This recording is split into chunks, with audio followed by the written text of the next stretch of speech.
Bismillahirrahmanirrahim. Assalamualaikum warahmatullahi wabarakatuh.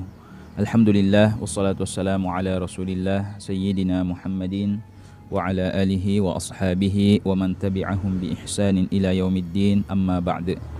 Ja'alana Allah wa iyyakum min ahlil khairi was sa'adah fid dini wad dunya wal akhirah. Amin Allahumma amin.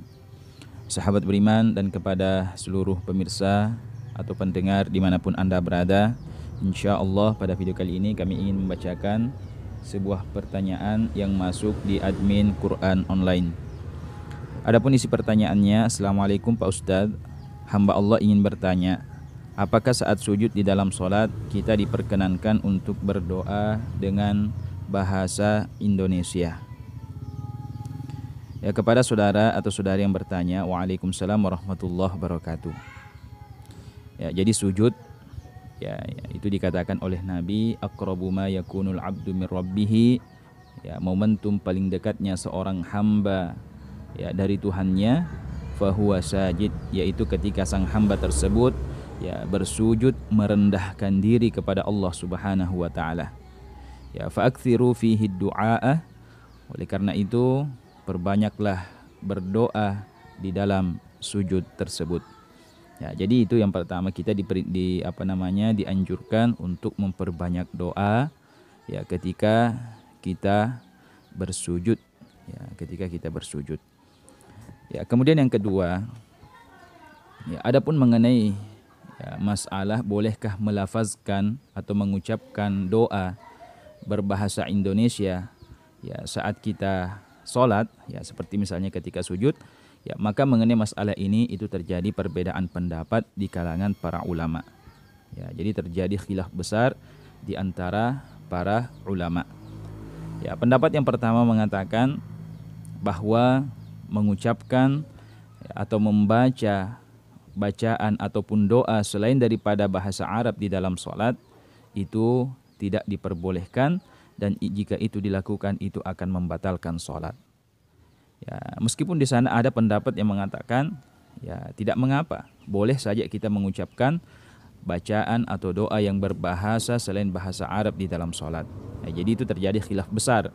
Ya, pendapat yang pertama mengatakan ya bahasa apapun yang kita ucapkan di dalam sholat selain daripada bahasa Arab maka itu tidak diperkenankan, dan jika itu dilakukan akan membatalkan sholat kita.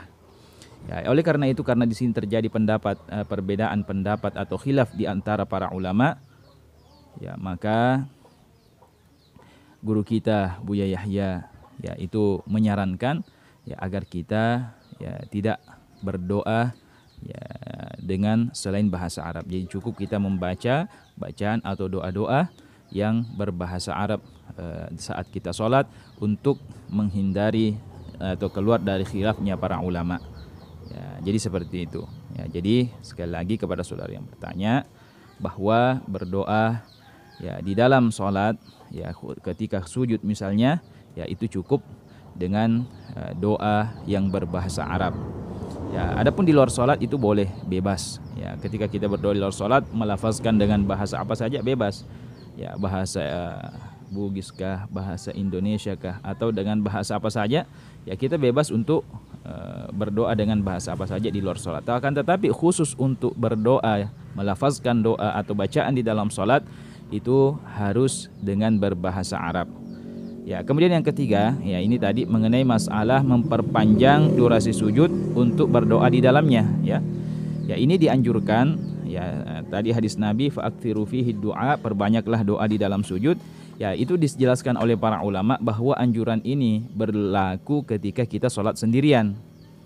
Ya, adapun ketika kita sholat berjamaah, ya khususnya ketika kita menjadi imam, maka tidak memperkenankan ya untuk memperpanjang durasi sujud kita melebihi durasi 3 kali tasbih subhana rabbiyal a'la wa bihamdih.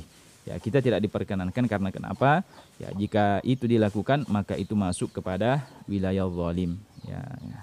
Ya, kalau mau memperpanjang sujudnya nanti ketika sholat sendiri. Adapun ketika sholat berjamaah, khususnya ketika menjadi imam, maka tidak diperkenankan untuk memperpanjang durasi sujud kita.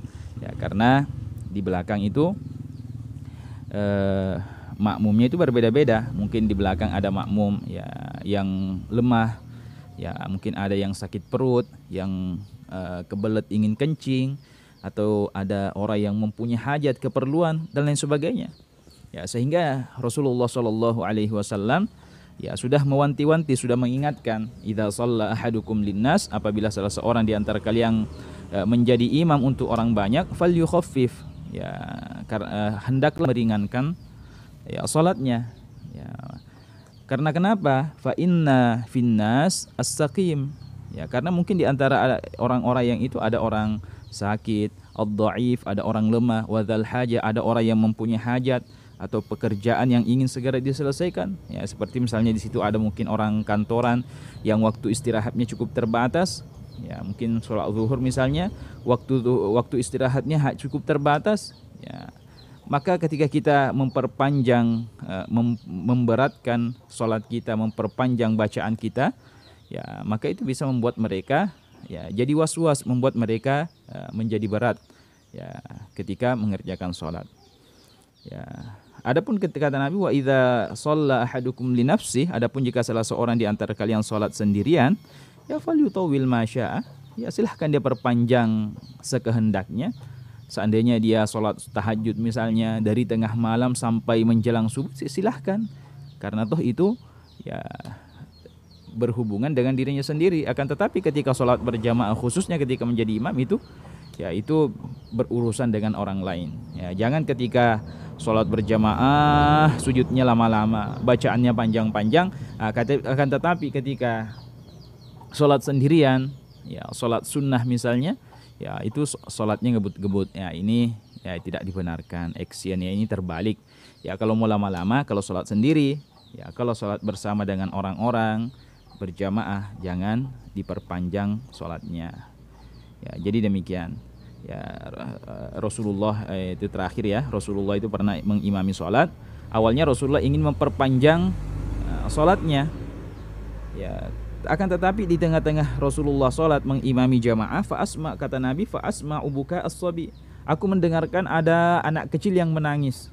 Ya, Rasulullah mendengarkan tangisan anak kecil. Ya, fa'ukhaffifu, kata Nabi, maka aku pun meringankannya. Nah, memperpendek bacaannya karena kenapa? Rasulullah mengkhawatirkan ibunya, jangan sampai ibunya menjadi berat karena sebab anaknya yang menangis tadi. Ya, jadi seperti itu. Ya, semoga bermanfaat. Lebih dan kurangnya kami mohon maaf. Wallahu a'lam. Assalamualaikum warahmatullahi wabarakatuh.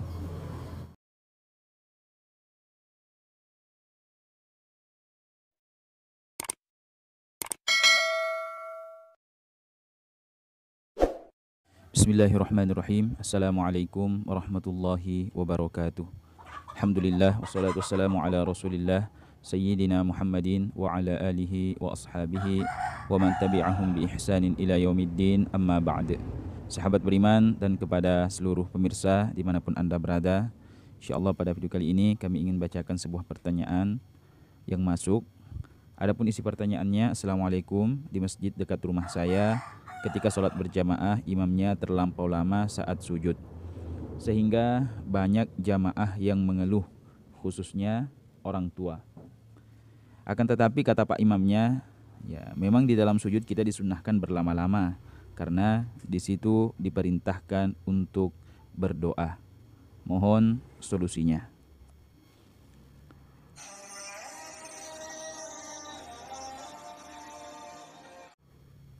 Kepada saudara yang bertanya dan kepada seluruh pendengar dimanapun Anda berada, ya jadi memang ada sebuah hadis Nabi ya, yang menganjurkan ya agar kita memperbanyak berdoa di dalam sujud. Ya, dari Abi Hurairah radhiyallahu anhu anna Rasulullah sallallahu alaihi wasallam qala, sesungguhnya Rasulullah sallallahu alaihi wasallam bersabda, aqrabu ma yakunul abdu min rabbih, momen paling dekatnya seorang hamba dari Tuhannya, wa huwa sajid, yaitu ketika hamba tersebut sujud. Fa'aktsiru ad-du'a, maka perbanyaklah ya di dalam doa di dalam sujud tersebut. Ya, hadis ini diriwayatkan oleh Al-Imam Muslim, Abu Dawud dan Al-Imam An-Nasa'i. Ya, namun hadis ini ya dipahami oleh para ulama bahwa anjuran memperlama durasi sujud untuk diisi dengan banyak berdoa kepada Allah Subhanahu wa taala, yaitu berlaku ketika kita sholat dalam keadaan sendirian. Ya, adapun ketika kita menjadi imam khususnya dalam sholat berjamaah, maka tidak dianjurkan untuk memperlama sujud. Ya, kita tidak dianjurkan untuk memperlama durasi sujud, bahkan kita dianjurkan untuk meringankan. Ya, jadi kita tidak boleh memberatkan jamaah. Ya, seperti misalnya ketika membaca surah setelah surah Al-Fatihah pada rakaat pertama dan kedua, ya hendaknya kita memilih bacaan yang ringan. Ya, jangan terlalu panjang. Ya, jangan memilih surah atau ayat yang terlalu panjang yang dapat mengakibatkan jamaah merasa berat. Nah, keringanan sholat ini dipesan oleh oleh Rasulullah Shallallahu Alaihi Wasallam untuk mereka yang menjadi imam di tengah orang banyak. Ya, Rasulullah bersabda, "Idza shalla ahadukum linnas falyukhaffif." Ya, apabila salah seorang di antara kalian mengimami orang banyak, falyukhaffif, maka hendaklah ia meringankan. Ya, fa inna fin nasi ad-dha'ifa was-saqim wa dzal haja. Karena di antara orang yang diimami itu, ya bisa saja di situ ada orang lemah, ada orang sakit, dan ada orang yang mempunyai hajat atau orang yang mempunyai keperluan. Ya, wa idza shalla ahadukum li nafsi, ya, namun apabila dia salat untuk dirinya sendiri atau salat sendirian, ya falyutawil ma sya'ah, maka silahkan dia perpanjang sesuai dengan kehendaknya. Ya, silahkan dia memperpanjang salatnya. Ya, jadi ketika kita salat mengimami orang-orang itu kita diperintahkan oleh Nabi untuk meringankan. Ya, karena itu tadi dikhawatirkan di situ jangan sampai terdapat orang-orang yang tidak kuat, sholat terlalu lama, atau mungkin di situ ada orang yang sakit atau sakit perutkah atau apa ketika sedang sholat, atau di situ ada orang yang mempunyai hajat, ya ada orang yang ingin segera menyelesaikan pekerjaannya. Ya, maka kita diperintahkan untuk sebagai imam diperintahkan untuk meringankan. Ya, jangan terlalu memperpanjang durasi sholat kita. Ya, termasuk ketika tadi, ketika sujud tadi. Ya, jangan terlalu memperpanjang durasi sujud yang dapat mengakibatkan atau yang dapat memberatkan para jamaah. Ya, adapun ketika kita sholat sendiri, ya falyutawil ma sya'ah, silahkan perpanjang. Mau sujud sampai setengah jam pun boleh. Ya, karena sujud itu kan memang termasuk termasuk rukun panjang. Ya, kalau ketika kita sholat sendiri sujudnya mau diperpanjang sampai setengah jam pun durasinya boleh. Ya, akan tetapi ketika kita sholat berjamaah, khususnya kita menjadi imam, ya kita tidak diperkenankan untuk melakukan hal yang demikian. Ya, karena itu dapat mengakibatkan atau dapat memberatkan jamaah. Ya, suatu ketika Rasulullah itu pernah sholat mengimami sahabatnya. Ya, di awal sholat Rasulullah berkeinginan untuk memperpanjang durasi sholatnya. Tetapi ketika di tengah-tengah sholat, ya fa asma'u buka as-sabi. Rasulullah kata Nabi, saya mendengarkan suara tangisan anak kecil. Ya, akhirnya Nabi meringankan, memperpendek sholatnya karena khawatir jangan sampai orang tuanya itu merasa berat lantaran anaknya yang menangis tadi.